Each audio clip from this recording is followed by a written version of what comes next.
You ever think about quitting?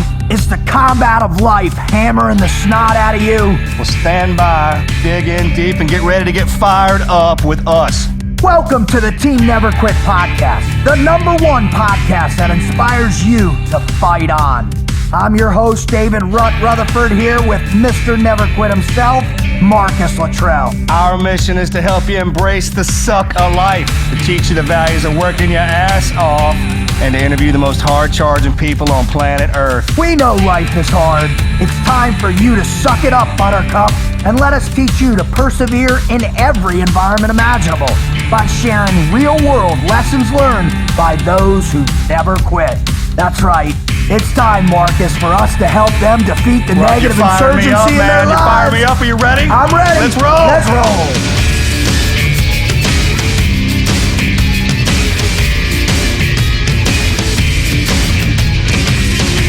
Here we are, ladies and gentlemen. I'll tell you what, I literally am going to be on fire for this episode of the Team Never Quit podcast. We are bringing people on today that are going to blow your minds, right, Marcus? I mean, these are the kind of people that, I tell you what, when they tell their story, when Brendan tells his story, and then he gets supported by our boy Clint, this is powerful stuff. You wait and see what's going to happen. Right? I mean, look how much fun we have when we have one of our own on there. Oh, dude. And then check this.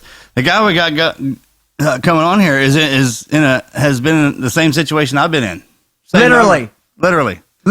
I never met anybody that's walked down that road. I mean, this is what makes this show so remarkable. You know that, and because you just brought up. Well, I mean, I'm gonna stare right through that screen at him and see what's going on behind those eyes. You know what I mean? That's what I'm personally stoked about it. All right. I'm like, hey, brother. And if you're tuning in, just to let you know, and I'm not going to introduce him just quite yet. If you're introduced, this is your first time listening to the Team Never Quit podcast, welcome aboard. We're so privileged to have you. Oh, yeah. We need to start that first, right? Yeah. We got to introduce why we're here, what we do, and what we hope you'll gain out of. So Marcus and I, in our incredible lives, we've been so blessed to experience the things we have. And it's our mission now to take this concept of the never quit mindset and give it to you in a way that you can utilize it, employ it into your life, and become that great story yourself, become the legend yourself,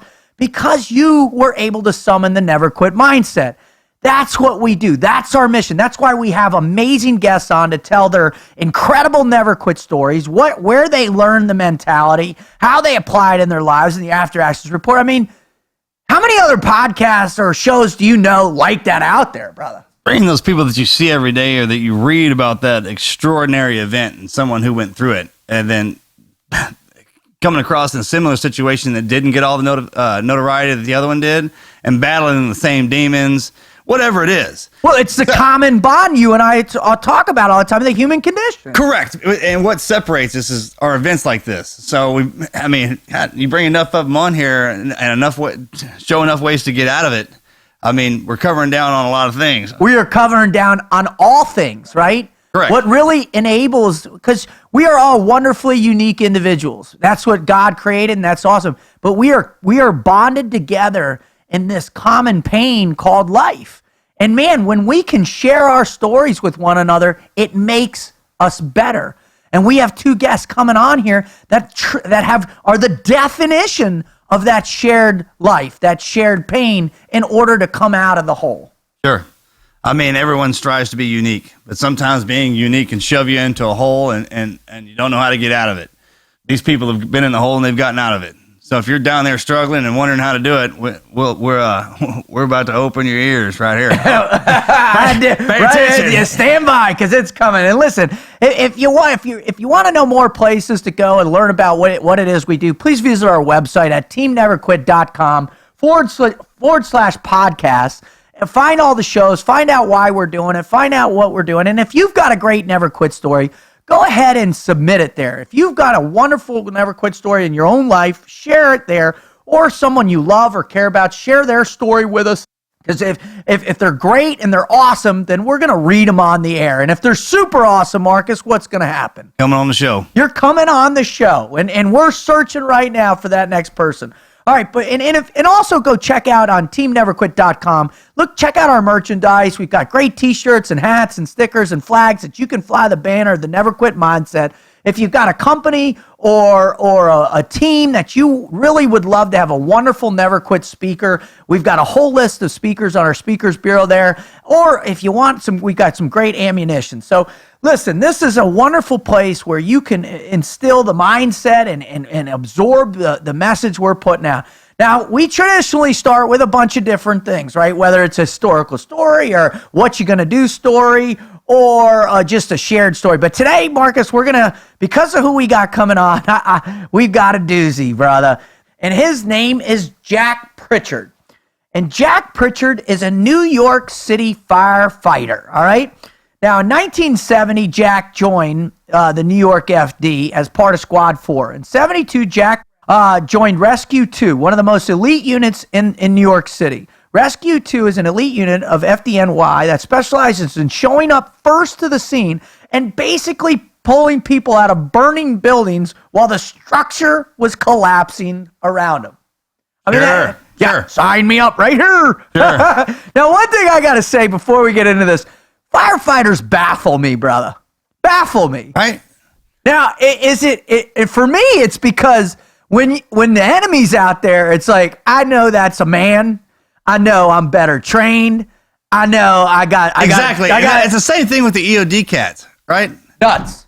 I mean, Nuts. we can tell a story all day about them jokers, but the firefighters, I mean, from what I was, especially after 9/11. Now they've always been around. That's the great part about it. And if you distinguish yourself in a fraternity like that, as a firehouse that really hits it hard and go and try. And I hate to say it like that because what that does is that fires them up. Let's hit it harder. And that's how I think that everyone's cut from the same cloth. It's just that. Yep. And I mean, hell, even the roads we take are just separated by what? Something Monday. A decision. Right. A coincidence. Right. Something that shifts us one way or the other. Sure. And lineage, right? Yeah. Obviously has a lot to do with that, especially with them jokers, man. Oh, So- my God. And- Well, get ready for the most highly decorated firefighter ever, brother. All right, in New York City. You ready? I'm going to just tell you 3 rescues that he did, okay? Sure. Here's Rescue 1. In 1975, Rescue 2 responded to a 3-story building fire, which upon arrival, the first 2 floors were fully engaged in flame.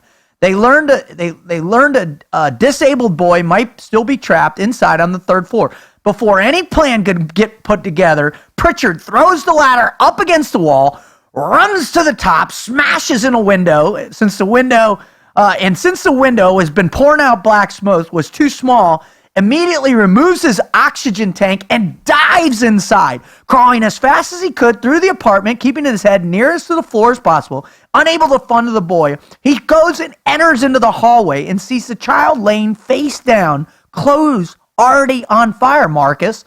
Pritchard bolts over, smothers the flames on the kid, and drags the child to the door in order to escape. However, the apartment door had swung shut, locked him and the child in the inferno of the hallway with no other option, and burning chunks of ceiling falling around him. So he takes a deep breath, stands, sprints for the stairwell, leaping over the railing in the air, flying through the sky, smashes into the second deck below him, child in arms, where his teammates spot him, douse him with water, and save their lives. Sure. Okay. You and I have been in some sketchy spots, but imagine the pressure of that flame on his face. No, I know, right? Imagine the fire, all around. So those, from what I understand, Scott, I have a couple guys in my crew are firefighters, and I mean they're all kinds of crazy growing up, and even in the firefighting community, like the New York guys, they're the high rise guys, right? And then the boys down here in the South, man, they run into those burners, and it's crazy the respect that each firehouse has for each firehouse for what they do. Yeah. And I love that tradition about that. I mean, if I walk in, I want to see a Dalmatian or some kind of mangy mutt, this, that, and the other. Representing the house. That's a great thing about that job. It's so damn dangerous. Let them have it. It's awesome. And a guy, I mean, you got to wonder what it is with the guys like that. Like a competition to prove. No. This goes even further. Let me read you the next story, all right? Because I got to get deeper with this guy. Following his shift, while leaving the station on his way home, a call came in for a major fire at Walburn's Market, which had a few fires trapped inside. Pritchard obviously chose to race to the scene, upon which arriving 12 firefighters now on the roof attempting to quench the fire from above the market. Disregarding all personal safety equipment except his fire retardant coat, Pritchard bolts into the burning building amid the swirling inferno and blinding heat smoke.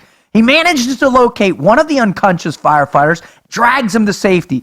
Immediately following, the roof finally collapses, and along with it, the 12 men on the roof fall into the flames. Pritchard, without thinking twice, sprints back into the blaze a total of 3 times, each time digging another man from under the rubble with his bare hands and dragging them to safety.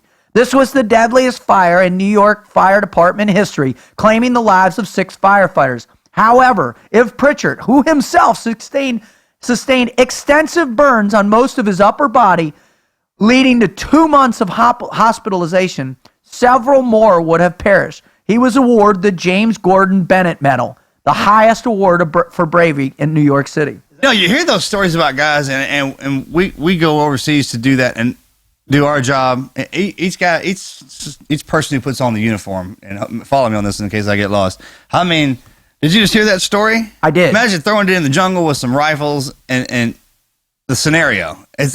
And to keep running back into gunfire. Right. Running back in. I mean, that's kind of stuff. If what we do gets notification from the president, the Medal of Honor, then they should have he one. should have right? it too. Anybody in uniform there should be a medal that comes from the people placed by the president. I agree wholehearted, but hold on. Right. Let me go for the third one for you, okay? Just so you know, because after this, I've got a real distinct question to ask you, and like a deep one, all right?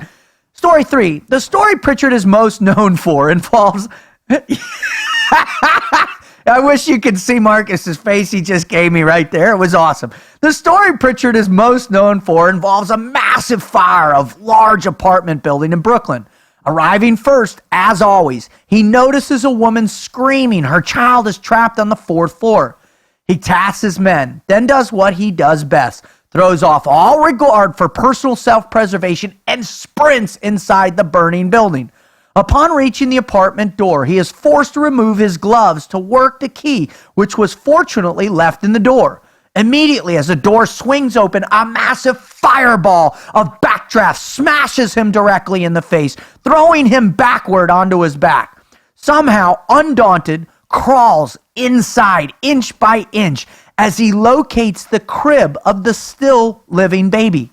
The problem is the flames are dashing around and consuming the walls above the crib with such intensity, he's unable to remove the baby unharmed. So what does he do, Marcus? With his ungloved hands, he starts dragging the crib, which is literally melting in his hand and melting his hand towards the hallway. Calling out to his teammate, they met him to help secure the rescue. This earned Pritchard his second James Gordon Bennett Medal. Question for you. 2 Medal of Honors. Question for you. Send it. Is Pritchard insane? No. Tell me why you think he isn't. Man, I just think, and I don't have a bunch of degrees or anything like that. I mean, this is all from just being out there into that. And if it truly is your life, you got to understand, I mean, there's kind of people who play football and there's football players. Right? There's team guys and then there's Navy SEALs, right? An operator. So, I mean, if you're so into what you do and you train, and that goes back to what I always say, if you're not special, you can be trained.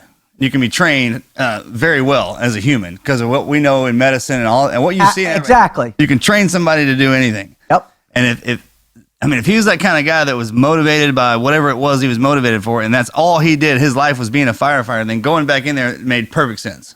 And then you get to I've heard people say, he's the guy who tosses his gear off, and then you got the people at the academy with the rookies, and it's always the rookies and the young guys well, he doesn't have to wear his gear.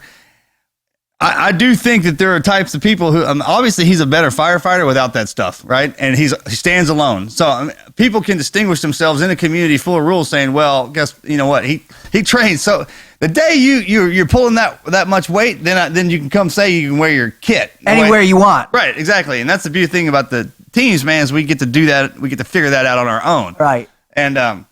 And I love where you're going with that. Okay, good. Because no, you're spot on. And what he's saying, ladies and gentlemen, is that the guy ascended to such an awareness, such a level of proficiency in fires, that he knew the best way for him to be successful was to minimize or maximize or do whatever in the way he did it. Everybody else allowed it to happen. Right. Unfold. And we're probably better for it because of it. And I'd like, if you really want, look at his home life probably.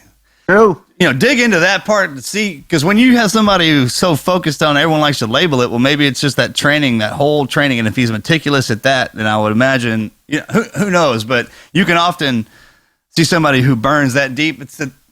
We got teammates like that are still hard charged, and even when they don't have the body to stay on the line, I'm like, I'll training. What do you need me to do? I'm tracking, and that's what the beauty is. And the guy went on to have this illustrious career in New York City Fire Department. He was a battalion chief. He won, those 2 awards, another 3 incredible awards for heroism. I mean, he got a lifetime achievement. This guy is the real deal. Yeah, that's the kind of guy that a statue should be built. Like if you're gonna immortalize men on monuments, which everyone's like, we don't do that. Yeah, what are we talking about? I mean, the Romans, they're like, we're not like the Romans. We don't. Yeah, we do. Yeah. We all do it. That's how it's passed down in history. It's great. You know what I'm talking about? But if you walk around, just imagine it. And that's the little thing, man. You can put a statue of that dude and his write-up down there and podunk wherever. And say somebody's just driving by there and sees that and reads that. And that's the kind of stuff that changes their life. Like, why was this out here? This has to mean something. Well, it sparks the intrigue. Why does this dude he's so relevant? And it's because of his action, because of his desire that he wasn't going to allow the significance of the blaze, right? In whatever more metaphorical sense you want to imagine it to be, he wanted to run right in to save human life. Right. Well, and firefighters, and I think this goes with a lot of the guys. And from what I've heard from my buddies, man, guys who do it like that know that fire. Yeah. They know exactly what feeds it, what kills it, how, and it's so unpredictable. It's kind of like those. It's almost, man, you can't even compare it to anything. Not even playing with snakes. Nothing. It's so unpredictable the way it jumps. Yeah. Man. So that just that basic knowledge. And pain. How much damn pain you can take. Holy cow. I mean, those guys are conditioned, because my buddy and Morgan and I would go ride with him sometimes, and he'd just come walking out with no mask on. Hey, come on here, check this out. And I mean, dude, crazy. Yeah. Mop level 4 while you're working all day long. Right, yeah, exactly. Well, ladies and gentlemen, I hope you enjoyed that, and please check out more about Pritchard out there. The guy's an amazing guy. All them guys, man. Yeah, to all firefighters. Yeah, all the boys in the houses, man, that I crashed at in New York, Boston, Chicago, Houston here, man. You guys roll hard. Just thank you for everything you do. I mean, if it wasn't the time to do that, I felt like it is now. Oh, man. God. I mean, good God Almighty, what you guys do is amazing, and we back you 100%. Anything we can do. Yeah, absolutely. All the firefighters out there, we love you tremendously. All right, let's get into welcoming on our guests. But first, I want to give a brief introduction. First, we're going to bring on a young man who is a real special person, and like Marcus said, there's a synergy amongst him and this young man that is really going to be special, I hope, and I'm looking forward to bring him on. His name is Brendan McDonough. Now, he was the only firefighter to survive of the 20-person Granite Mountain Hotshot crew to survive the Yarnell Hill fire of Prescott, Arizona from June 2013. And this is a remarkable story. Yep. But what makes it the most remarkable for me is not only his survival of it, that happened because of an order he followed, but it more so how he's been able to come back and regain the strength of his life through the loss of his brothers. And one of the ways he's done that is through the help of his new mentor, a guy who's a close friend of Marcus and mine, who's a Team Never Quit member, a gentleman by the name of Clint Bruce, who in his own right has a remarkable story. Naval Academy graduate, NFL football player, SEAL team officer in combat, and now has some remarkable organizations that he is out there supporting and benefiting veterans in all types of ways, as well as just a really seasoned, amazing individual. Please check him out when you get a chance. So without further ado, Marcus, let's bring on Brendan and Clint.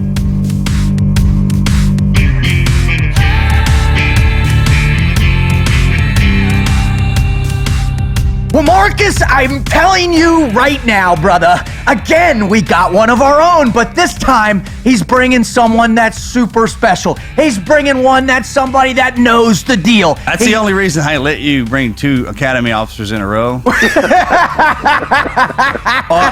the podcast without throwing an enlisted dude in there in the middle. I know you're upset with me for there's a gap there, but these... hold on, the best part about the 2 that we have, man, is just that they didn't being the academy and the officer part of it was their responsibility, which they took very well. But when they are all team guy. Oh, all team guy, and that's why that's the only reason we're still together.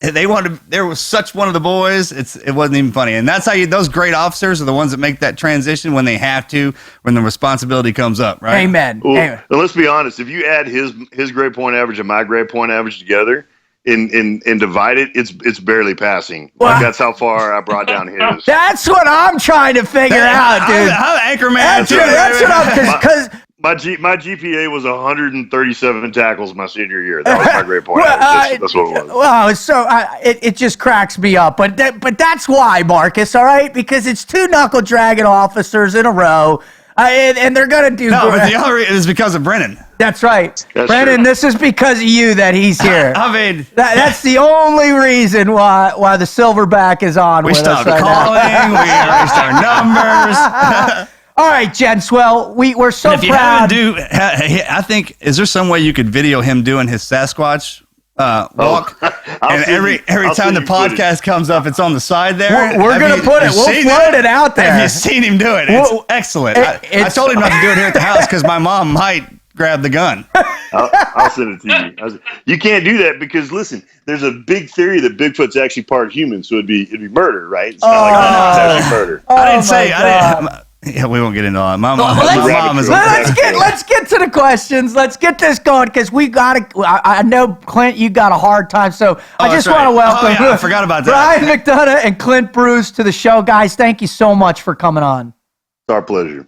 Yeah, thank you. Appreciate it. Yeah, Brendan, all right, so the way we always start the T&Q podcast, because we got to exercise your brain, in particular, Clint's.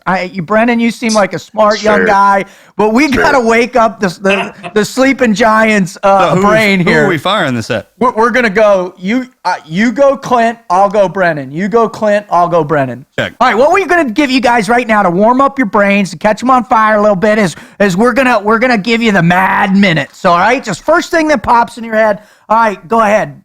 Favorite superhero? Incredible Hulk. All right, how long have you gone since you told your last lie, Brendan? Probably a year. Damn, you lying. No, I'm sorry. Would you rather be the president or win the lottery?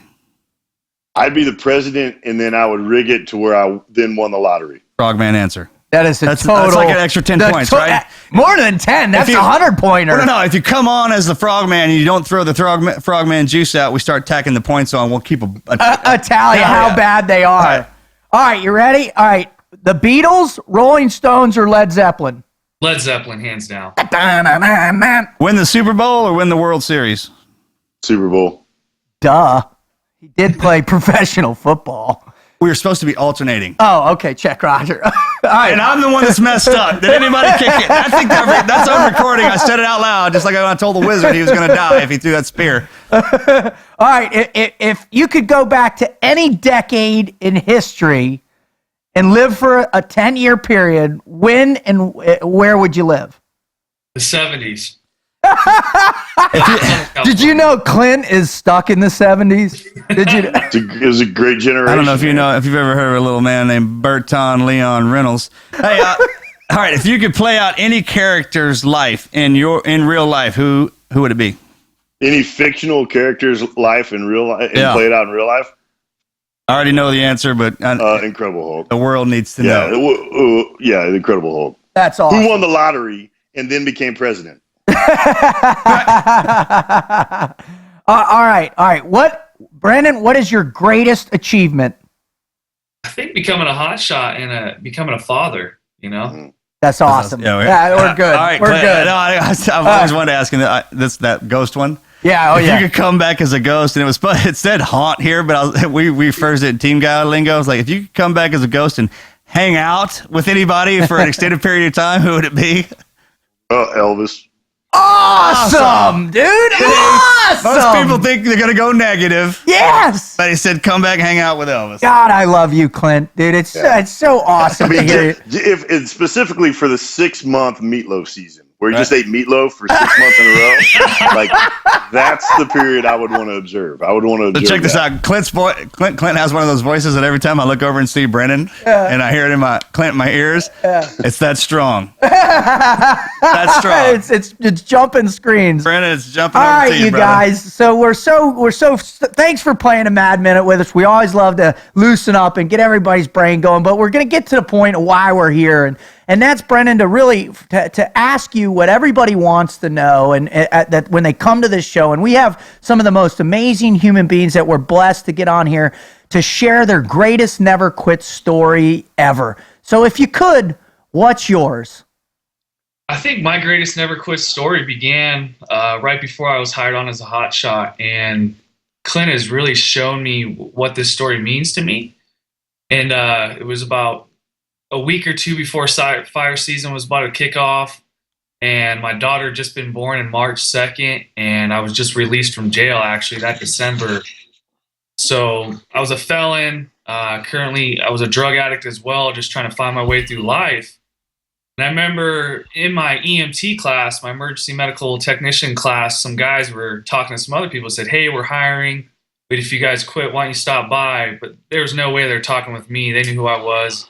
And so one day I got off work, was doing construction, and I drove by the station, and I said, there's no reason why I even belong here. And so, I turned around again and I drove by, and I thought about my daughter, and she was about, a month and a half old. And I was just going to continue to repeat what my father had done and been an absent dad. And I drove by a second time, and I remember telling myself, what's the worst that can happen? They say no. I've faced no's my entire life. And because of my own decisions, my own bad decisions. And the third time I drove by, and I was like, hey, either you get in there right now or you take off and you quit on your daughter. You got two options: either become a man, step up, be a dad, or just get out of her life and stop wasting time. And so I pulled in, and I seen these dudes, these tan, fit looking guys. And I'm like, I definitely do not belong here. And I was so out of it that I had tucked my t-shirt into my underwear. Awesome. So, but I didn't know that. And I walk in there. And Hey, if you could pull it off, man. Yeah. I like to say own that shit. I mean, if you pull one like that, just own it. Yeah, you say that like that's a bad thing. Clint, all of the three of us still do that, by the way. On a regular We basis. didn't even catch that was a problem until you said something. That was your first sign of potential greatness. Right That there. was it I right didn't there. even pick that up until he started saying something about it. I'm like, oh, hey, guys, we're supposed to say something. It's more squared away. All right, so you got it, and what happened? Squared away. Hell yes, it is. That is square the hell away, man. That shirt is not coming. Ain't coming out in the surf zone. It ain't coming out. No. Man. And so I walk in. It's a tank top, in some Johnny Utah way. I tuck it in. I go and I see the guy from my class, and he's a squad boss. And hey Daniel, you guys hiring? And instantly was like, hey, no, we're filled up. Sorry. And so it just sunk in. I just hit me, and I'm like, this is it. I can't even get hired at McDonald's. So as I'm walking out, I grab the door, and the man I know today, my superintendent, Eric Marsh, he goes, hold on one second, son. And So I turn around and look at him, and he goes, "Do you have your qualifications?" And I remember, stuttering, and I'm like, "Yes, sir." And he's like, "Well, can you do an interview?" In my head, I'm like, "All right, I got a week to prepare for it. I'll come in." And I'm like, "Yes, sir, whenever you'd like." So he told me to take a seat and sit down. Wow. I was in complete shock. I'm like, I'm about to do an interview right now with this man, and I don't even feel like I belong here. I don't feel like I'm a part of what these men stand for. And so I go in and I sit down in this little room, and these two big, huge dudes. One of them's my captain and former Marine, was just a complete total jarhead, 260, buff, and sits right next to me. Another big guy, middle linebacker, played college football. They squeeze me in between this couch. There's 7 of them in this room, and they just start drilling me on questions. And it was the hot seat for sure. And in my head, all I could think about was my daughter. All I could think about was letting her down and not being honest with these men, because if I had anything to hold back, or if they were to find out anything from my past that I lied about, I'd never be able to keep that job. So it was a really intense interview. It got, my drug addiction. A week before then, I just pretty much tried quitting heroin. Wow. And here I am detoxing and trying to be a dad and trying to get life together. And I'm trying to become a hotshot, trying to become a fireman and hold the integrity values that these men have. And I just, was lucky enough and fortunate enough to see, for them, they knew I was a father. And I told them I had a 2-month-old daughter. And that's when they took a chance on me. They saw something in me that I never knew I even had. And that's kind of one of my never quit stories, and just where it began, because these men, they believed in me like no one else had, more than my father, my own mother, my family, my own brother. They just saw something that I could never pull out of myself. And, I think that's when hell began for me, because I went straight into the gym and straight into running. It just organically happened to where I'd never run that much in my life. I'd never tried to compete like that when I got hired. And I remember we were doing a 10K run, and it's hot. It's about 90 degrees out. There's not a stitch of shade. I'm in last place on the run.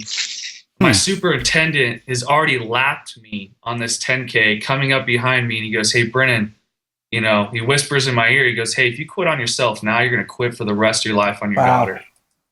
And I wanted nothing more in that moment, just to stop and be like, "Hey, I don't belong here. These men, they train their whole life for this. These guys, this is what they want to be. I'm trying to be them, and I can't achieve that." And they continue to push me. They continue to show me that I could be that person, that I could change. And that's kind of one of the most pivotal, powerful moments in my life, that those men never gave up on me. I had those father figures and those mentors that, was gone when I was a younger kid. And they just really showed me not only how to be a firefighter, but most importantly, a father. And those are life lessons I'll hold on to for the rest of my life and be able to pass on to other people. That's phenomenal. I mean, it's really just an incredible thing that really sums up the brotherhood, if you will. And Clint, if you could you expand on why that's so important for all of us that are making it through those transitional points where we're kind of in doubt of ourselves and our abilities? Why is it so pivotal to have that strong support network around us? Well, I think it's, and when Brendan and I were first talking about that moment, everybody has that crossroads moment where the world's giving you every excuse and every opportunity to fail and become less than, and you have lots of precedent and all these other things. A lot of people didn't do it either. And you have all these things, but you have this still silent voice inside you that decides, I don't want to yield yet. Like I'm not going to quit yet. And we all have those moments. And as Brendan and I got to know each other, and he started telling his story.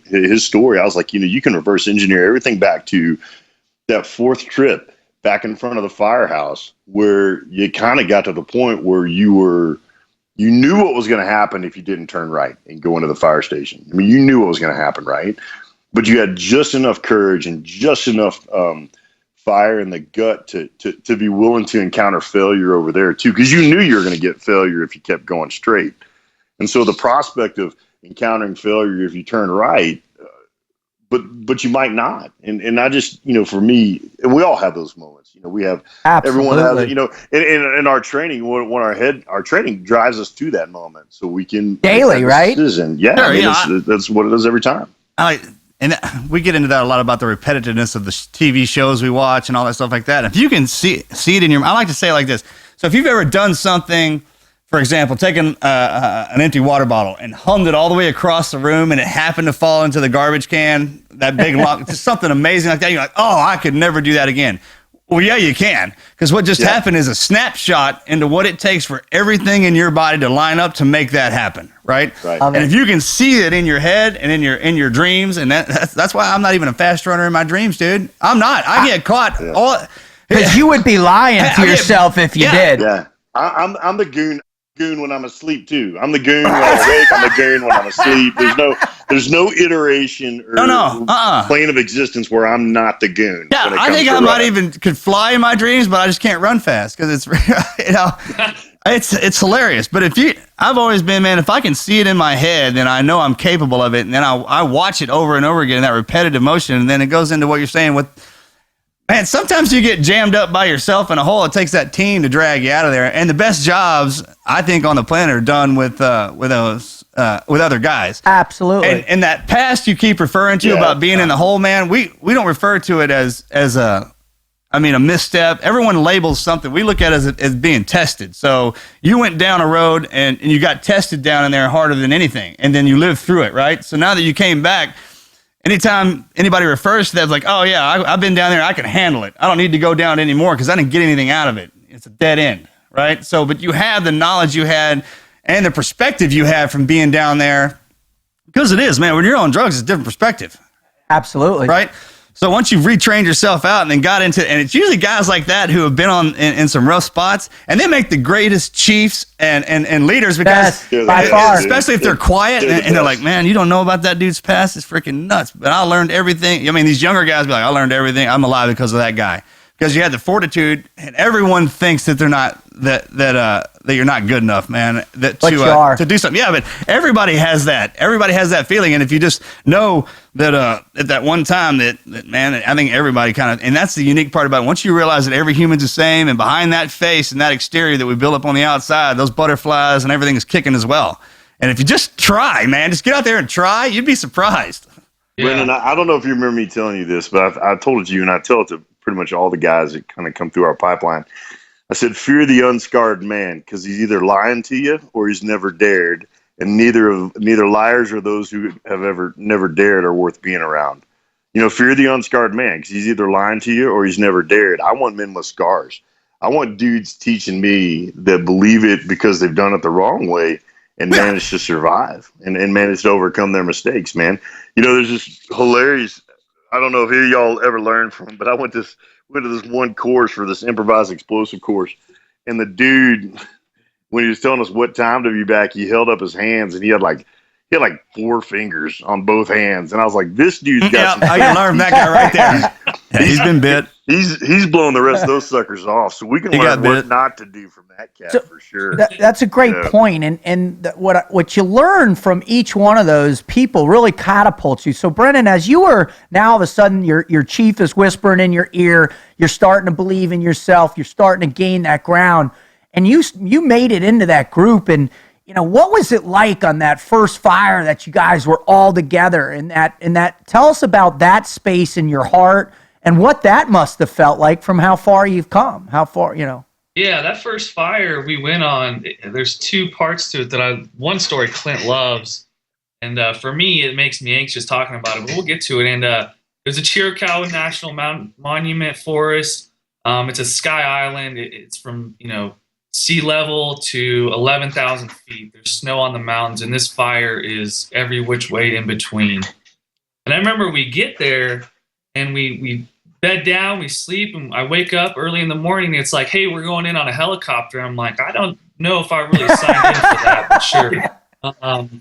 First helicopter ride of my life. And so I get there, and it's an old Vietnam pilot, and he's like counting numbers with a pen and paper, like making sure we're light enough to get up there. And I'm like, there's no way. I was like, hey, do you want to borrow my cell phone, grab a calculator? And so he ended up getting some numbers right. And he takes us up there. The doors are off, and it was a lifetime experience. And I haven't even gotten on fire yet. So we get to the top of this peak, and we all landed. There's a few shuttles. And I remember hiking into this fire, just thinking, how did I even end up here? Like, what was the process of becoming this man to be on this team and with these guys? And it was still tough that I didn't really have that confidence in myself, but they had enough confidence in me to go with them. They could have just left me at home and could have kept training. And when we first started digging, I remember just watching these guys and the way they worked and how they communicated with each other. And as that 2 weeks went on, I just really was able to bond with them and learn, no matter what the job is and how bad it sucks, as long as you have someone to embrace it with, it's one of the easiest things you can ever do. And that's where the brotherhood really came in. When you're sitting there and you miss your family, or it's a hard day, or you're doing a 36-hour shift and you haven't slept and you're running off coffee in Copenhagen, and you have the guy next to you and you get a laugh at his pain too. Yeah. I was the laugh for most people. I was the youngest, the newest, so rookie. So everyone was laughing at me, just aching and, half swinging my tool sometimes and just getting chewed out. And it was them that never quit on me. And I never wanted to let them down because I felt loved. I felt that brotherhood that I haven't felt my entire life. I felt that mentorship. And it was like, hey, if you let them down, what else am I going to do? Where else am I going to go?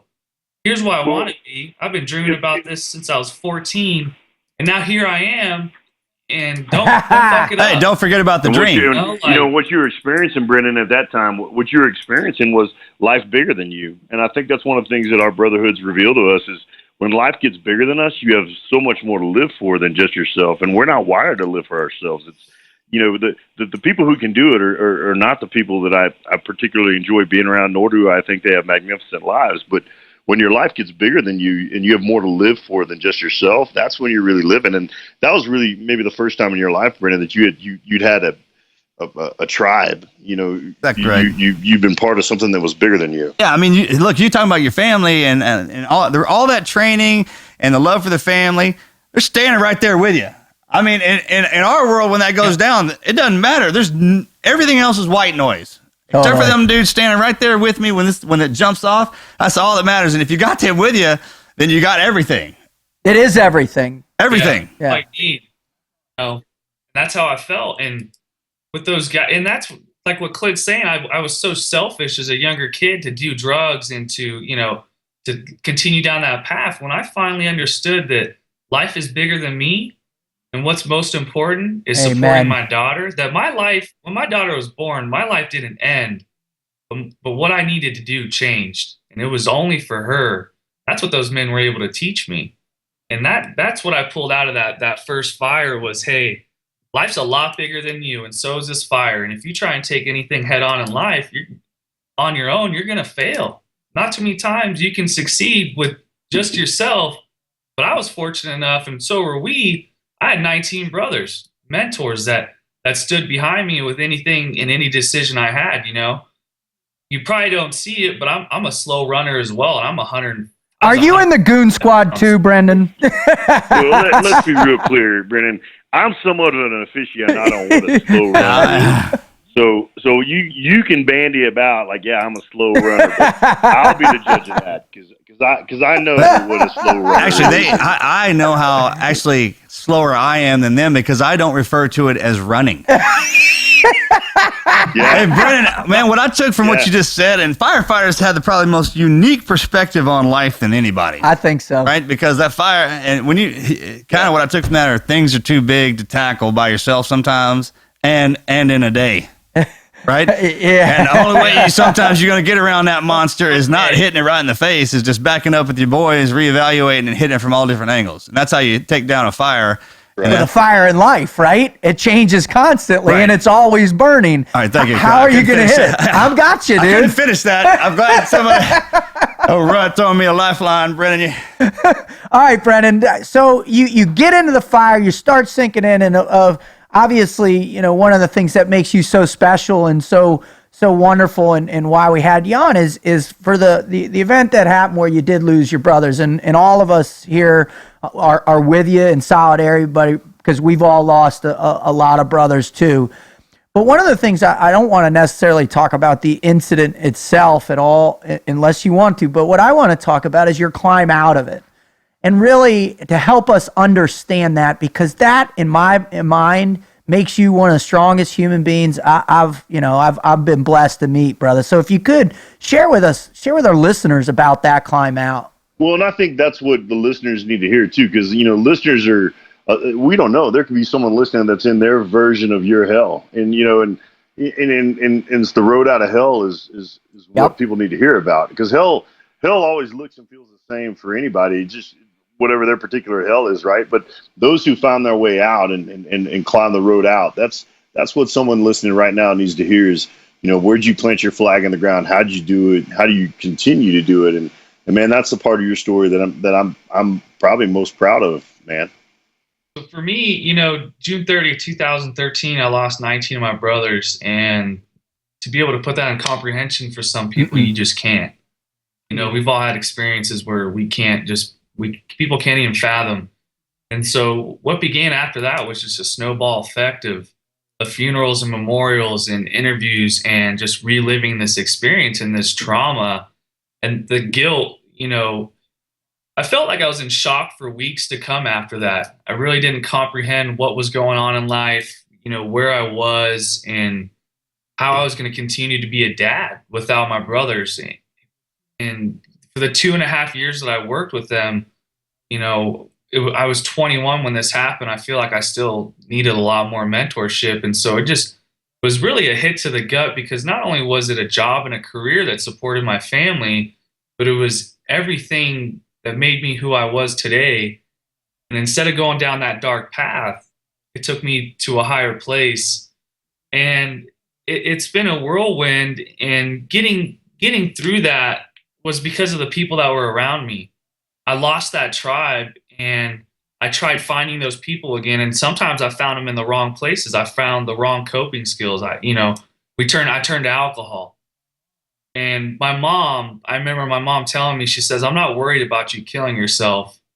I'm worrying about you overdosing because of my drug addiction." And I really took that to heart, because my mom knew a lot of the guys on the crew. And I remember thinking to myself, my roommate, we used to have Thanksgiving together, Christmas dinner. He'd come over to our house. His family's all across the country, so he'd be with us.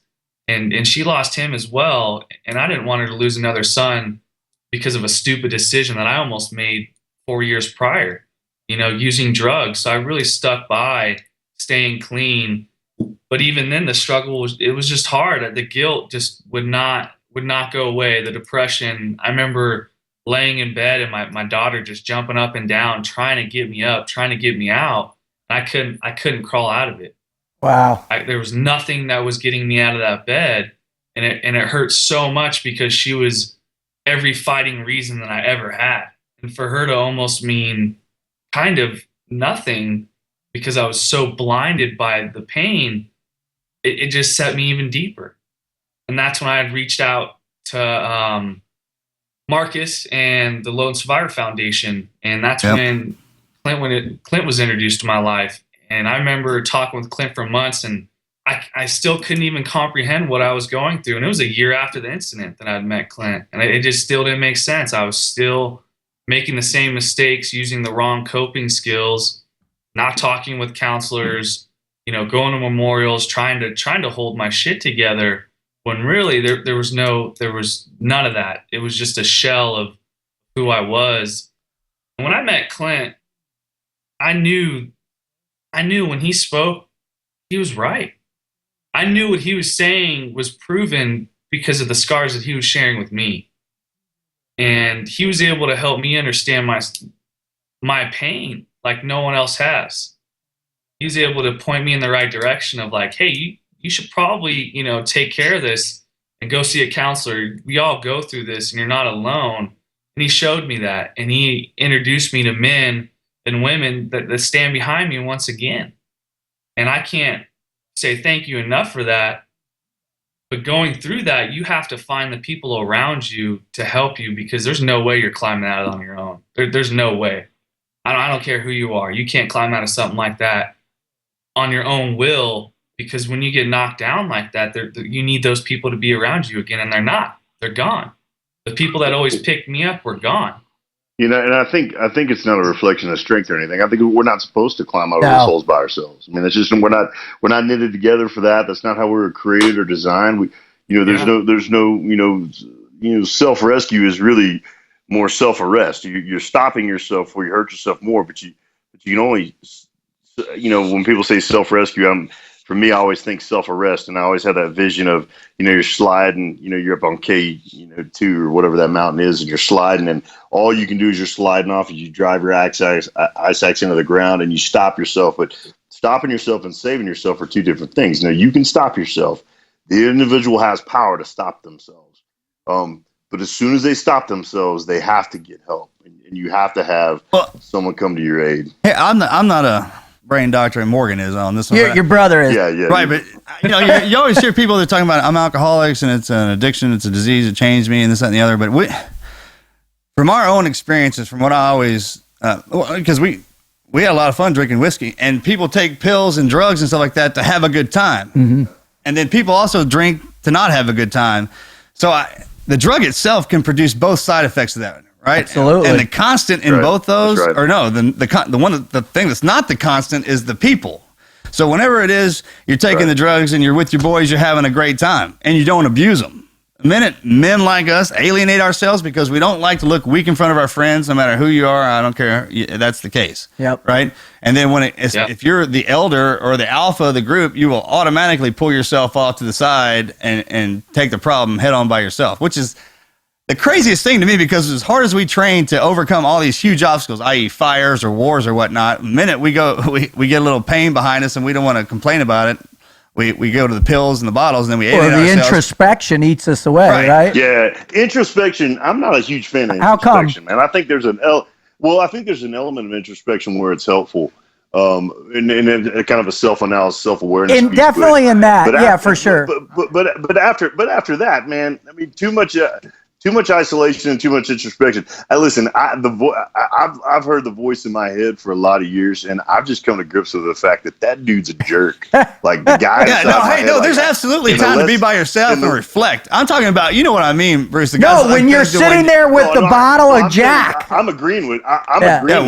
When you put those window shades down and it's just you and the pills or you and the bottle, that's the problem. Yeah, that's what we're all talking about. Extended period of time, not just a night. I'm not. Everybody's got to unwind. Yeah. Sure. No, you're tracking. I think Clint's saying the same thing. And Clint, you're right? The introspection, the self-deprecation, the magnifying the guilt as it relates to a loss or a lack of action or whatever, and then to anesthetize that pain through your own manner, that's the devastation that happens. It goes against itself, because if you do isolate yourself to meditate and to think, well, that's what you're doing. But if you take the drug and that destroys the mechanism that you're using for reflection, then what are you doing? Your body just falls into that hole. So for me, the way I describe that and the way I articulate that to other guys is I'm like, hey, listen, shame is the shovel that Satan will use to bury you.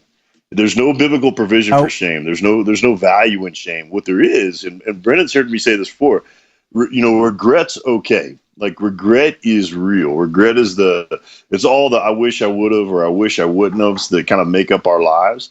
And regret is actionable. You can do something after regret, but the minute you kind of reach that value proposition of regret, every second past that value proposition of regret becomes you can call that shame.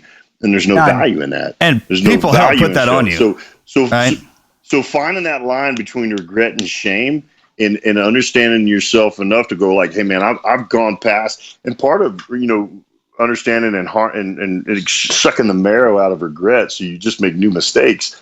That's introspection. Introspection helps you do that. But we all have to know that there's a point in time where that law of diminishing returns has set in, and our soul is no longer blessed by how much we're thinking about that or even what we think about ourselves. And we got to call in these other voices that aren't our voices to say, hey, you know what? let's come back over here. And that's what being tribal is. That's what we know. That's why we breed it into our programs with the way we after action things, the way we kind of chase each other down, the way we, if you go in the wormhole, I'm coming right after you. Cause I know if I go in the wormhole, you're going to come after me. This is what that kind of brotherhood, that tribal lifestyle is like. I mean, we see that. Yeah. They're like, what happens? What's the kicker? What's the signal? Well, when we notice that all the things that hold us to you is gone, and we're starting to see that, that's when something kicks in all of us, and we go and snatch you out. Snatch him out. Brandon, when was the first time, as you're pulling yourself out, and you're starting to realize, all right, when was the first time that you started hearing your daughter's voice again? And what was that like? That's a great question. I think it was really hit or miss at first, it was so often that when I did have those moments of happiness from her, I couldn't even realize it. But when I really started comprehending it is when I started counseling, and that was about a year and a half after the incident. I started counseling, and within the first few sessions, I realized how much hurt, even though I wasn't telling my daughter, I wasn't yelling at her. I just wasn't giving her the emotion that she deserved. And that's what I noticed. And that's when I kind of made a change in my mind. Like, hey, even though I'm not expressing my hurt and I'm not crying in front of her, she can feel. Amen. And so that's when I just took a turn and I was like, hey, and I got to the same point I was when I was driving in that car back and forth in front of the station. Like, hey, either do this for your daughter or get out of her life. Yeah. And I started feeling that pain again. I'm like, I'm hurting her. I'm doing more bad than good just being around. My presence is nothing if there's nothing behind it. If there's no love, if there's no passion behind it, why am I even here? So that's another low I got to. And that's when I told myself, I'm going to do anything and everything it takes to be better again.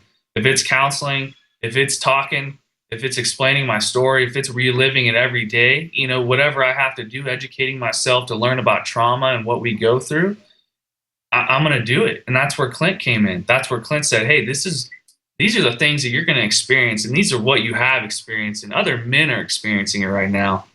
And so it was kind of a hard reality check. It was like, hey, get off your ass, step it up. You have it in you. It's there. And I needed someone to tell me that, because without that tribe, without my mentors, without my superintendent whispering in my ear, hey, if you quit now, you're going to quit for the rest of your life on your daughter, I was lost.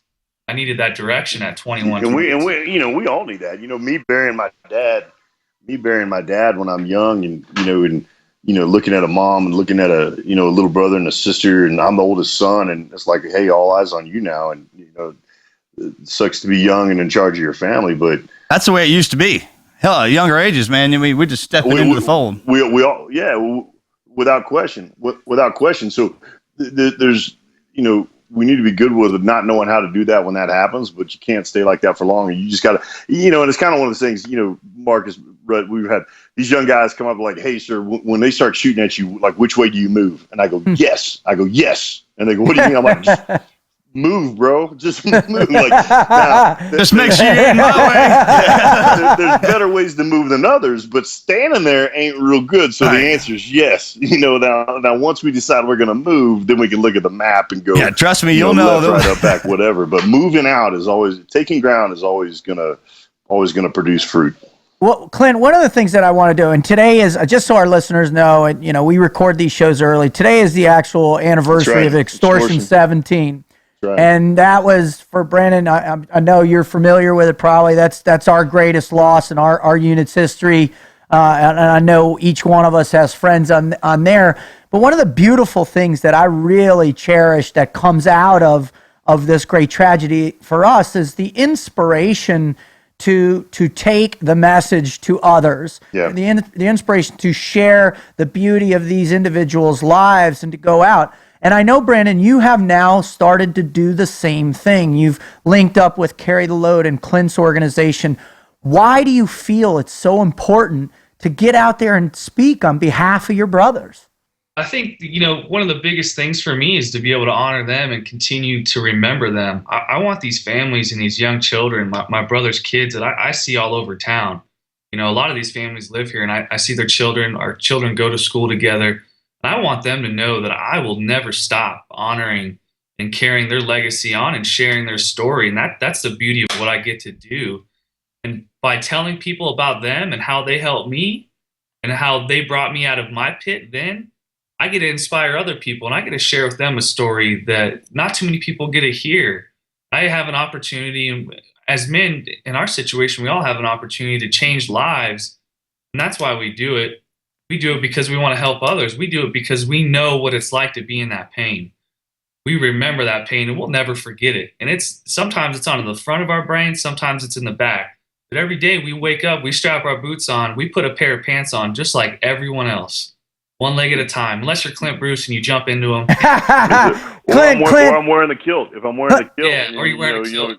It just Clint, slips right on. Clint, I know you got a hard time here. You got to hop off. So I want to give you an opportunity to tell everybody about what the things that you're doing right now and how you're helping other people like you've helped Brendan. Yeah, well, real quick, just to go back, Brendan, I don't know if you remember this. I told you this one time, and I say it often, in kind of like our fraternity, like this kind of group of men and women who just kind of live the life that we live. I said, there are those of us who have been given more time, and a lot of us agonize on whether or not we should have been given more time or not. But if you're one of those people who are elected to be given more time, the very worst thing you could ever do is to waste that time given. And to not use that time to celebrate the lives of those we left behind, those who didn't come home. I mean, one of the reasons I think all of us love talking so much is most of the time we're sharing with people what we learned from someone else, and sometimes that someone else isn't with us anymore. And when we get to share with you what we learned from them, in a way, it brings them back to life again. Somebody else is going to teach those lessons. That's Yes. right. I mean, same ones we went through in the heart, or it could be the same lesson, and we went through it a different way. I mean, for us to sit, and I picked this up when I had kids too, man, and the same thing Clint was saying, and don't ever look at yourself as the lone survivor. I never did that. That's Because right. as soon as I got back, every one of my teammates are standing right there. Right. Okay, that lone survivor was in a sentence in the book that Patrick had written in there and said that this was going to be the title of it. Don't ever think of yourself as the lone one, because there's plenty of hotshots running around here, and now you're part of this Amen. crew, right? And I don't know if you've noticed this or not, man, but when you're on drugs, you get treated like a drug addict. Yeah. When you act like a warrior, you get treated like one. That's right. When you act like a man, you get treated like one, and that goes for anything. For everything. Anything and everything. When people perceive you a certain way and you act accordingly like a certain way, you will get treated like one. And if you've been through something like you've been through, man, you keep raising your head up, taking care of that daughter. No amount of money, no amount of power, anything like that. When people treat you like, I'm sure the way you're getting treated because of the way you carry yourself, you understand what I'm talking about. Yes, sir. And that's all you need, man. Everything else is just kind of like that white noise. And one thing that happens with guys when they get down in the ditches real deep, man, when you come back out of it, the thing you value most of all is the thing that's keep you alive. Yep. Most important. And that stuff gets stacked up. And you do not literally see anything else. It has to be pointed out to you. And other than that, it's like, it's not really important to me. That's why today when my wife only tells me what I need to know, because if she tells me the details of it, I will decide for myself whether or not how much more important that is than her. And it probably won't go down. You know what I mean? Yes, you're awesome, dude. That's fair. That's fair. And one of the things that'll happen, we just, and you told me one time, Brendan, how much you respect and admire Marcus. And I remember I told you, I said, well, you should. Told you not to. You should respect and admire Marcus, and you should respect and admire Morgan. And as you get to know Rut and some of these other guys, like every guy that you've met, Mark Chapone, I mean, just the guys that you've been around. And if all of us have different stories and all of us have different realities and different pieces of who we are, but what I tell you is the one thing that you find in all of us is just you have this relentlessness, you have this unwillingness to ever quit, the never quit, and that's what you've done every day since I've known you. You woken up every morning and decided I'm not going to quit today. I'm not going to quit today. I'm not going to quit today. And I don't know what today's going to look like, but quitting ain't going to be a part of it. And there's magic in that. And it's going to bring people around you and let you speak into their lives with authorship, and credibility, and authority that nothing but surviving can give you. What it is, it boils down to you need to have one dominant person in your life. It needs to be a positive one. One thing we have in the SEAL teams is it's all positive. dominant males just kind of shuffled into one thing. Well, that's your dominant is your daughter now. Yeah. Always has you been. bow your head down Always to that. has I mean, been. that positive influence, and that's, I mean, literally, when you get up in the morning, it's check on board. What is she? Because that's my wife is mine. So when I wake up, that dom, it's just what I need to do.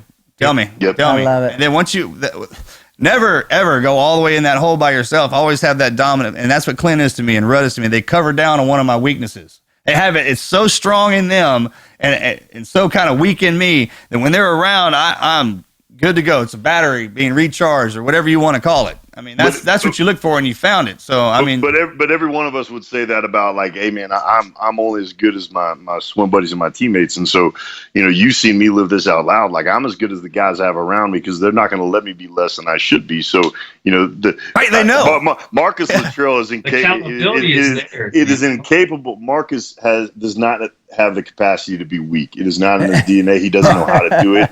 It's not a part of who and what he is. But he's hard on himself, just like we're all hard on ourselves. And where he's hard on himself, we're strong. Where I'm hard on myself, he's strong. Unless he and I are running, and then we just make fun of people who are faster than us. Then it's just horrible, and then Brandon and I go flying right by him. That's why I was a medic and he's the officer. We were always together. See, Marcus and I know how to fight, so we don't have to run. That's kinda right. the things we don't. I learned how to scrap. Hey, Marcus, I'm changing forever. You and I aren't slow runners. We are methodical runners. Thank you. I love it. Very I love it. focused, methodical runner. runners. Intentional running with a purpose. We have hey, Clint, we should throw a methodical race. We should. Hey, listen, I know what I'm my talking first about? conditioning run when the instructors told me that I was going negative miles per hour. Right? And then they told me that they thought that I was going so slow that I'd actually slowed down the Earth's rotation and was actually rotating the Earth backwards, which I thought was a little bit hurtful. But Reno used to say, Reno would say he would clock my time on his calendar at his desk. that's exactly From a right. 4-mile time run. That's what he'd say. He's like, oh Man, my God. The bottom line is I'm sorry to have to jump on this call, man. This is a highlight of my day, being on the phone with my brothers. Brendan, keep talking to these guys, keep sharing your story. And the bottom line is you're not done writing your story yet. And none of us are. And it's been a real pleasure and an honor to watch as you've written these last few chapters, just like it is with Rudd and Marcus. To be able to live life along men like this and the women who love them well is no small thing. So We love you, Bruce. Welcome to that. So love you guys too. Holler at y'all later. All right, Brendan, the next question now that, and I got to tell you, that dude right there is one of the best human beings I've ever had the pleasure, the blessing from God to meet in my life. And for you to have him as a mentor and a close friend, And you man. kind of jumped to the head of the line there. Holy right up to the front, brother. And I love it. The front I'm door. so fortunate to be able to have a mentor like Clint and the people who's introduced me that just really, I feel at home when I come to Dallas. I go out there, I just show up in TRG and I just watch. People are like, what are you doing? And I'm like, I'm just here to learn. I'm just here to be around great men, Well, there's got to be, there's got to be something about you that somebody sees something. You wouldn't be there with him. Now. And look, you're a young age. You got shotgunned into something you probably didn't want to have anything to do with. You're just getting your feet wet and loving that direction you were going. Yeah. You're still going in the same direction. Well, and that's what I want to ask him about. I want to ask him, you're on the path that Marcus is talking about right now, and you know that. You can hear it in your voice as you so eloquently describe these very pivotal moments with addiction, the birth of your daughter, the joining the force, the incident of losing your brothers, where you're at now, man. What is in the store for you in the future? I think one thing I do know is I'm going to wake up every morning with that mentality, that never quit mentality, and I'm going to wake up and whatever it is today in that morning, it's going to be a full plate. And men like us, we're going to go back and we're going to want more. I don't want one. Amen. I want 2 servings. I want to be hungry. And I'm hungry right now to change lives. I published my book in May, and it was really a tell-all. People, they thought, it's just going to be about Yarnell, but I dove into my drug history, and I dove into my suicidal thoughts after I lost my brothers. I got into it, and I wanted to share that because I know someone's going through that pain, and that's what saved my life is Clint Bruce sharing his scars, hearing people like Marcus speak, and that team that he put together, hearing their stories. impacts me in a way that I want to impact others. I want to be half the man that these mentors I have are, and continue to impact lives and be honest and be real with who I am. Hey, I struggle. I'm going to struggle, and I'm going to wear that struggle on my sleeves because I'm not scared. That's what, yeah, that's what T&Q is all about. That's the whole. Well, the question I have for you then is, now that you're doing that and you're stepping into that role, right? That teacher's role that we all reluctantly move into. I like just comment on one point. It seems this way, and I'm not saying that you should go into become a drug addict to get this perspective. I mean, learn from us. You don't have to be there. You ever notice that the guys, man, when you get in that hole like that, and all it takes is that one positive push, no matter how low you are, and then every guy I've heard of that comes out of that is twice as hard. And I mean, accomplishes whatever it is they want to do. Yeah. And those stories you hear about it, and it's actually the ones that they go, well, I didn't go in and get the job, or I didn't even go ask. Then they're back on. Then it's just kind of flittered away. But once they go down, it's like going down that hole is like a slingshot. Yeah, it is. Yeah. Pulling you all the way. You know what I'm talking about? All the way down. You just kind of hanging out down there. Nothing really going on. You're conscious, but you're not. You're really asleep. And as soon as you come out of that shotgun out of the hole, The and get momentum changes. that crap out of your system and focus on what you did wrong. That's what everybody's like, you're sick. And I'm like, no, man, I was being tested and I came out of it and here I am. So let's go. And those guys like that, man, just they rock and roll. They do. Now, Brendan, the question I got for you now, and I think everybody listening to you and when they hear you talk, that they're saying to you now, what is the voice sound like of your daughter now to you in your mind, and what are you trying to teach her every single day?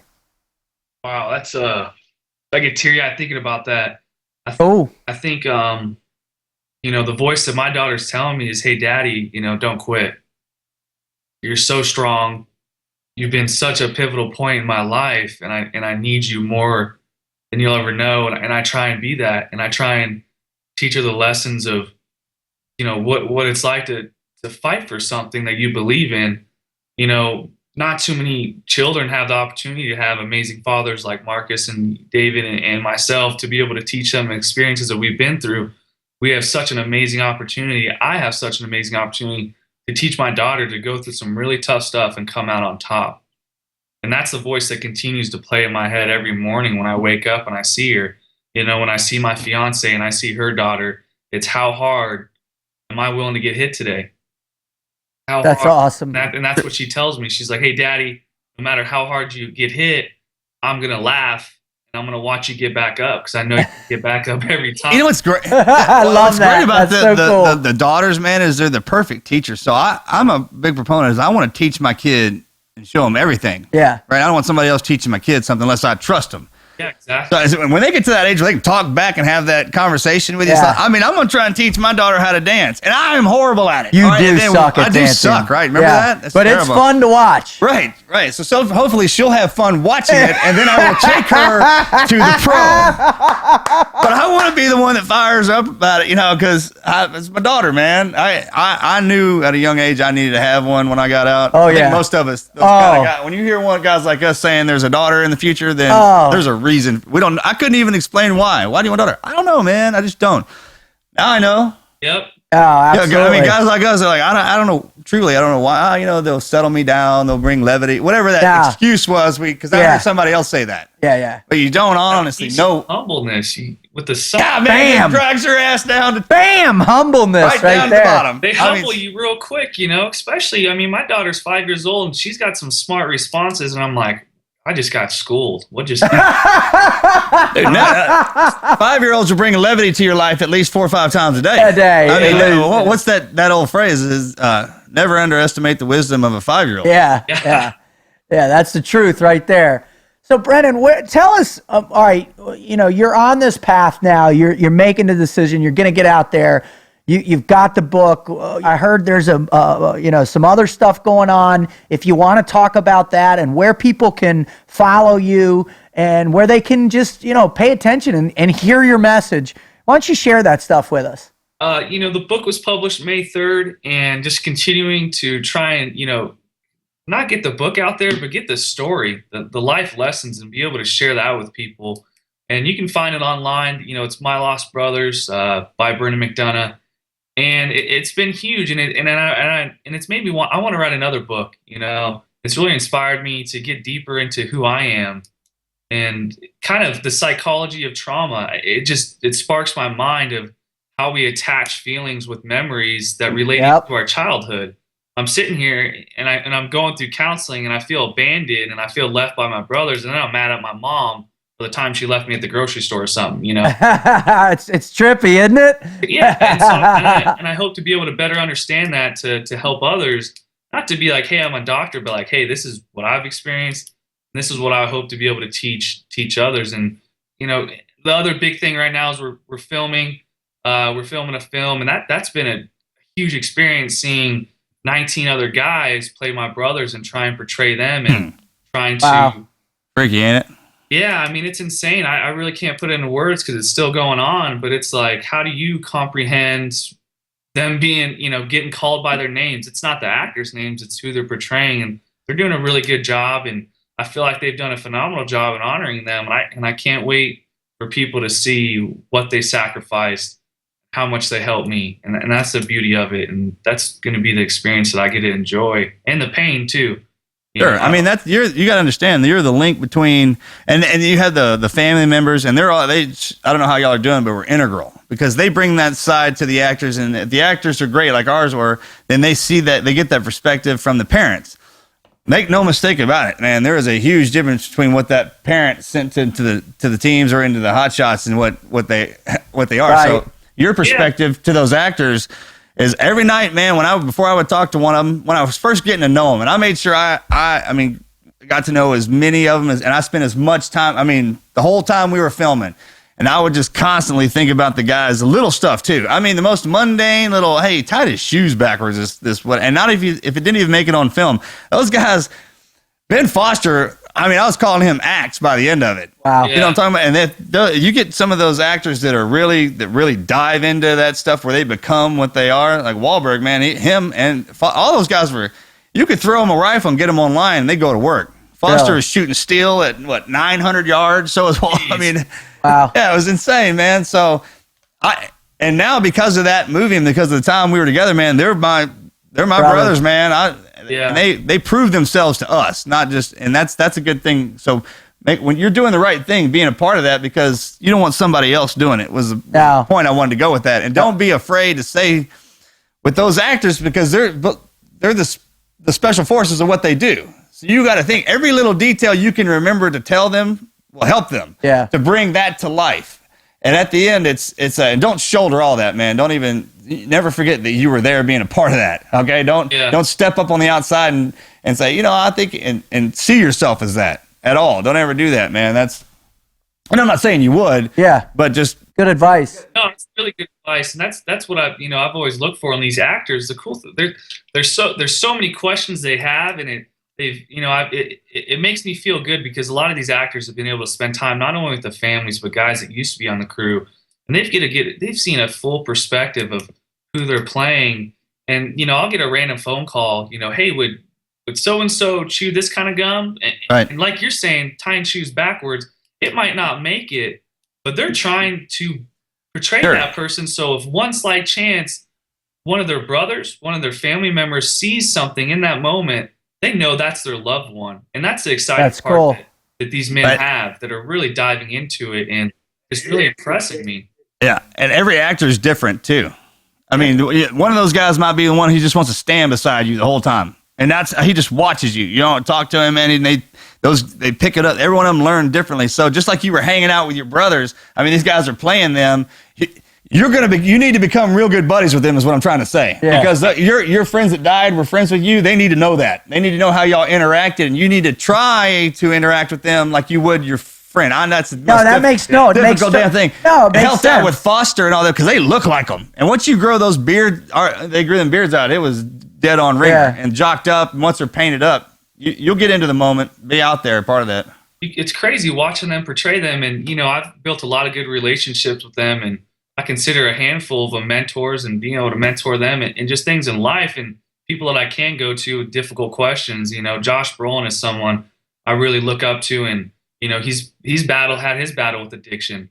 So I've been able to talk with him about that, and he's he's like my superintendent. It's crazy. It's insane to see them on film. It's miraculous. Yeah, Oh, it's that's an art, man. Those guys, they're pros. Yeah, it's miraculous. They're pros, man. It's scary. It's scary how good they are, and it's really cool to be able to see that and have it come to life and to be a part of it. Just to be able to be a part of it and to meet these men that at first you think Hollywood, and you're like, oh man, but you get to know these guys and their personality and they're human. Well, you're behind the curtain, and that was the beautiful part about it, man. Being on the set and actually seeing what goes into. Because I like watching movies, kind of deal. You are a movie nut. That is a good point. That is but anyways, for sure. to watch them in their environment is like watching any professional in their environment. It's cool. Turn it off and on, and some of them don't come out of character. I mean, you may have one of those guys, that kind of deal, but never. Even if they get irritated, because they got so much going on. Just your part never changes. And even if they don't want to hear you say something, say, hey, I had this, not right now. No, you need to hear this. Come on, Yeah. They're humans too. Never forget that. Not only are they having to suck in all the emotion and what went on with your buddies and try and portray that to the best of their abilities, I mean, they have to adopt that, meaning they have to feel that. Well, then they got their own lives, and lives of celebrities pretty tough, man. So be there. That door swings both ways. If I give you a piece of advice from that man, is always be on their side and helping them whenever they can, because you never know what they're dealing with off to the side. That's kind of cool. Appreciate that, Marcus. That's huge. I try and anything in life, whether it's a movie, whatever, we just try and be good people and be mentors and be listeners. And I think it's amazing. I'm sure you've grown close with the guys that have portrayed your brothers, and I'm doing the same thing. And even the directors and the producers and everyone, as you know, Marcus, everyone on that set is just so honored to be a part of a movie like this. And it's powerful to see these people and the emotions they have. You turn a corner after watching a scene and someone's crying because it's real life, and they're making it, and it's phenomenal. That it is, man, because they're a family up there. Is it? Let me hop in real quick. Is it therapeutic for you to be a part of this and to let it go down and assist and to know what you're doing here? I think the therapy about it is that I get to see my brothers' lives continue to live on and be honored. And also the therapy about it is if there's something that I haven't faced, if there's some trauma that gets brought up while this movie is going on or being played, it's going to bring light to me, and I'm going to be able to understand it better. And I do believe it is therapeutic because they're diving into it so much, and they want to know exactly who they were, that I get to share those fun stories again. It used to be, as Marcus knows, it used to be just a tragedy. That's all we had to talk about. Right. It's a loss. And now, looking forward 3 years later, I get to tell some of the funniest stories we had. That's awesome. I remember one important thing when you're filming it is to understand that it's Hollywood and they have to film things a certain way. So if there's a part in the movie it's like, hey, that's not how that went down kind of deal. But just in order not to kill the actors, we can't do it the real way. That kind of deal. Yeah. And I saw every one of my friends die except for Matt Axelson. So I had to watch them portray that with the autopsy photos and records and all that, and talking to the doctors. They were embedded in NSW really hard. So they had all access to all that. So that played out, and I watched that for the first time, and I was like, okay, well, that's how he died in my head now because I didn't see it. Mm-hmm. So don't let them be real cognizant after the movie. When you get out and you're on the road, you're a public speaker, make sure you tell that story how it happened. Yes, and you can reference the movie, because I do. I was like, I had a blast on TV. I'm like, hey, look, man, I never killed anybody with a knife before, and I tell people straight up. Now, when I'm a great grandfather and that movie's out, I'll be like, hell yeah, I killed somebody with a knife. Why, you got one? That kind of deal. But don't ever, because the movie's out and people will see you for what they see. Whatever comes on that film is what you did. Know that, all right? So make sure they portray it honorably for all the boys. That's all I cared about was my teammates. They got that right, man. They could have had me doing whatever. Exactly, yeah. And then when you don't let that movie change your life.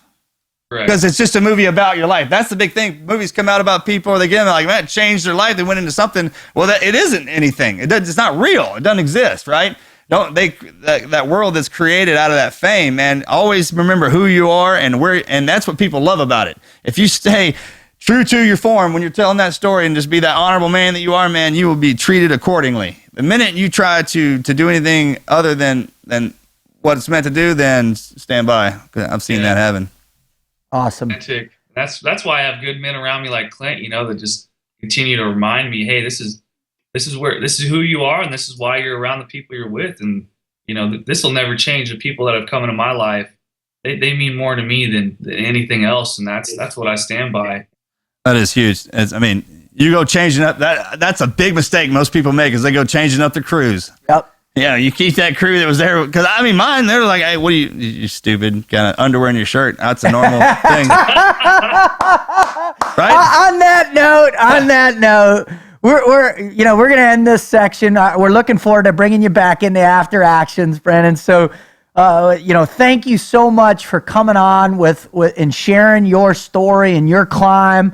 And just, man, it's really inspiring to hear you. And listen, I'll tell you what, man, if you ever need anything from me or from us, we're here to help you, brother. And you're on the team now, dude. So thank you so much for coming on. Thank you. I really appreciate the opportunity just to be able to learn from guys like yourself and be able to have that mentorship. And it means a lot, and I'm blessed to be able to have that. So thank you again for what you guys do and how much you're helping other people and impacting. Roger that.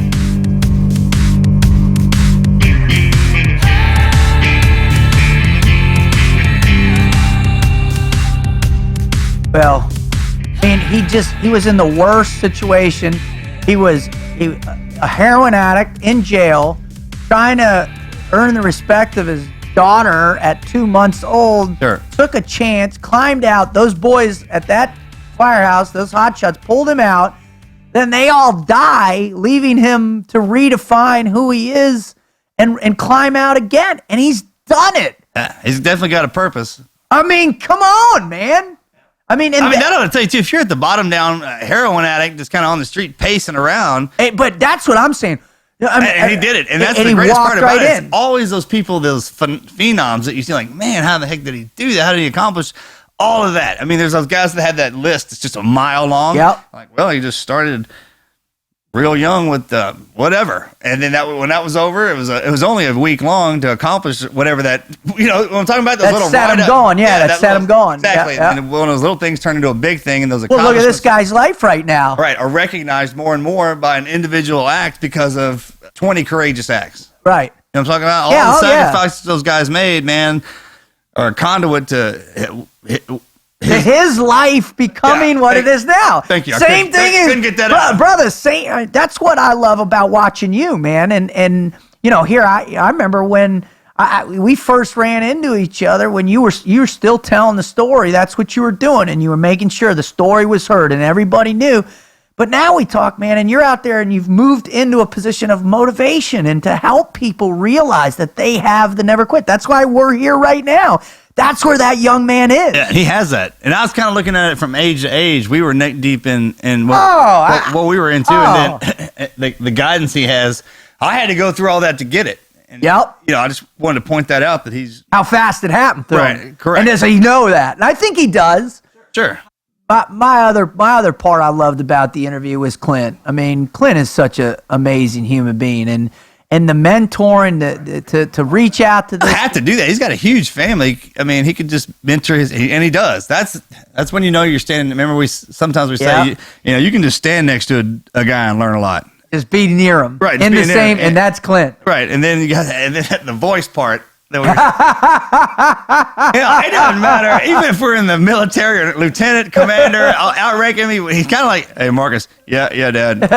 Yes, Father. What did I do now? And whatever it was, I'm sorry. That kind of deal. It is that like that paternal, warm. He's the silverback. He's got that. Plus, he's got God in his heart in such a pure way. Daughters, dude, he's amazing. He's amazing. But he can turn into that's the beautiful part about him. He's a warrior. He is a true to his core. But now he's able to take that and become that teacher. Well, that's what the true spirit of the warrior is supposed to do. That through your younger years, you battle, and then you pass on. Once you transition out, and the new warrior comes in, you transition completely. And I think we saw that today, and it was cool to watch. I mean, I felt cool just being near it and seeing the way they shared with one another, and then also to see it happen with the three of us with him. And it was the really perspective. Cool. Yeah. You know, I mean, Clint's been in his ear, which is pretty much all you need, man. Then we twisted frogman style from me to you. Oh, yeah. I mean, those perspectives it was good stuff. Thousands. That's we just threw thousands of different perspectives on one angle on him. I love it. Well, we're wrapping up the show now. But before we go, I just want to. We got a great short story that came in, a never quit story, and it's relative to this whole thing. It's about a firefighter. So let me just share this, and then we'll close it out after there. And this is from one of our followers, one of our fans, people who really enjoy, and their lives are being enriched and changed and fulfilled from the Team Never Quit podcast. And we want you to feel the same way. We want you to pull away just the really amazing positive things from these stories and these people, so you too can learn that never quit story. And when it's good, and when you got one, please share it with us. So I'm going to read you one right now. I live in Brainbridge, Georgia, and I've been a firefighter for 22 years and a police officer for 16. At our department, we do both. My rank is captain, shift commander. Back in August 2014, we were dispatched to a structure fire with someone in the house. Long story short, the roof collapsed and broke my back, my neck, and crushed my left elbow. Nerve damage on my right arm, head injury due to my helmet being knocked over. I've had 7 surgeries and haven't been in the woods since. In August 2015, my wife and I was taking me to a doctor's appointment, and a semi pulled out in front of us. She tried to avoid it by taking the median and hopefully missed the truck, but instead going under the trailer and would have killed us, we ended up hitting the truck right behind the cab. Demolished, knocking us both unconscious. My right foot was severely damaged and both my knees. Banged up. It also banged up my wife pretty good too. Had surgery number 8 on my foot and on therapy now learning how to walk again. Because of the nerve damage, they think my knee is going to need surgery as well. Had a lot of tragedy during the last year. Lost a real good friend of mine, younger than me, just died in his sleep. He too had been injured, and I think he may have taken his own life from meds or pills. Lost my best friend and a Georgia State Patrol officer to a vehicle accident, not work-related, but he too was fighting his own demons. Lord knows I've fought mine still do. Fighting to overcome is what has got me to where I am now 2 years later. I have doubts about things I'll be able to do like I used to do, that I'll ever be able to do like I used to do. But then I think about Marcus and all the other people who serve out there, men and women, who fought and succeeded. PTS is my worst enemy. God has been my strength through it all. And Jesus, with all the things possible, I've been a Christian motivational speaker before my accident and will continue that. Now God is throwing in a wonderful testimony for me, and I look forward to my future God has planned. My 22-year career is ruined. Been pure hell on my wife and kids and family. I got a 3-year-old daughter I can't pick up. My other kids are 9, 11, and 13. My oldest son always wanted hunted with me for 2 years. I practically begged people to take him hunting and fishing. Anyway, I don't really know why I'm sharing all with this. That wasn't my initial plan. If I ever can help in any way to help spread the word, I hope this message will help people out there. God bless, and thanks for reading. It just keeps coming sometimes. And I think the moral of all these stories that we share is you just can't quit, right, Marcus? Yeah, I mean, there's levels of being at the bottom. And even if you think you've been all the way down there and you've learned everything that you learned and you're starting to build your way back up. I remember growing up, man, my father one time, he lost and gained, I think, 4 fortunes probably. And then never dropped a smile, man. And he had to come all the way down here and get my granddad's truck. I'll never forget, it was a bench seat. And then drove all the way to Dallas, got me and my brothers, Morgan and my mom, loaded everything he could in the back of that truck and then hauled the mail. And then me and my brother were sleeping we moved in with my granddad. He lived in a trailer house, and we were sleeping in my granddad's office on those egg crates. Yeah. T-shirts for pillows. For pillows. Yeah. And man, I had the best time in the world. You know what? And then coming from nothing, and then I had to get into all of my pain. You know what I'm talking about? Oh, I do. So it's kind of like, man, the hits just keep on coming, or is that's part of those hits are part of your life. It's the journey. Right, exactly. I mean, some people are made to take that and some people aren't. And I always look at it like it's a lesson learned.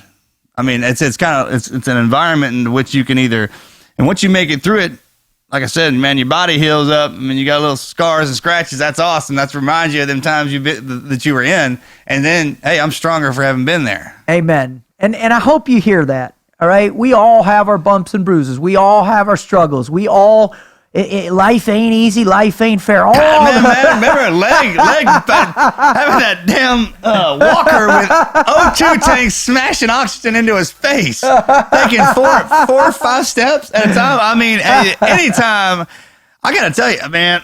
God dang, the people that come on here, that's heavy, brother. It's heavy. Listen, we hope you enjoy this show, man, because our mission is to inspire you to live the never quit lifestyle too.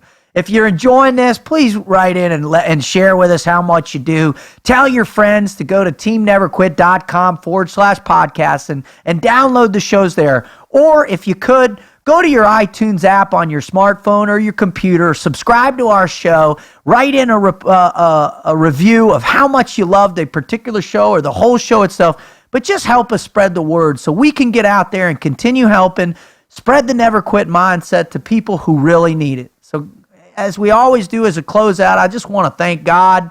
I want to thank Christ. I want to thank all the firefighters out there for all the work you've done in this lifetime and the lifetimes before. And I want to thank my family and my friends. I want to thank Marcus, and I want to thank all the people. Clint, man, thank you. Brendan, thank you. Thank my wife, the Admiral, my kids, and just thank you all for paying attention. Yep. Thank the good Lord above for giving me my gifts, my friends for helping me find them, my wife for letting me live the life that I live. Man, I'm throwing all mine into the firefighters, this one. I love it. I mean, I got a close connection because of the guys in my crew. And then Mikey was from New York. And them boys just, I mean, when I go up there, I get to stay in the most magnificent hotels, but I usually wind up more than firehouses, especially during Christmas up in New York, because I drag the family. I don't ever tell anybody I said that. I won't. Yeah.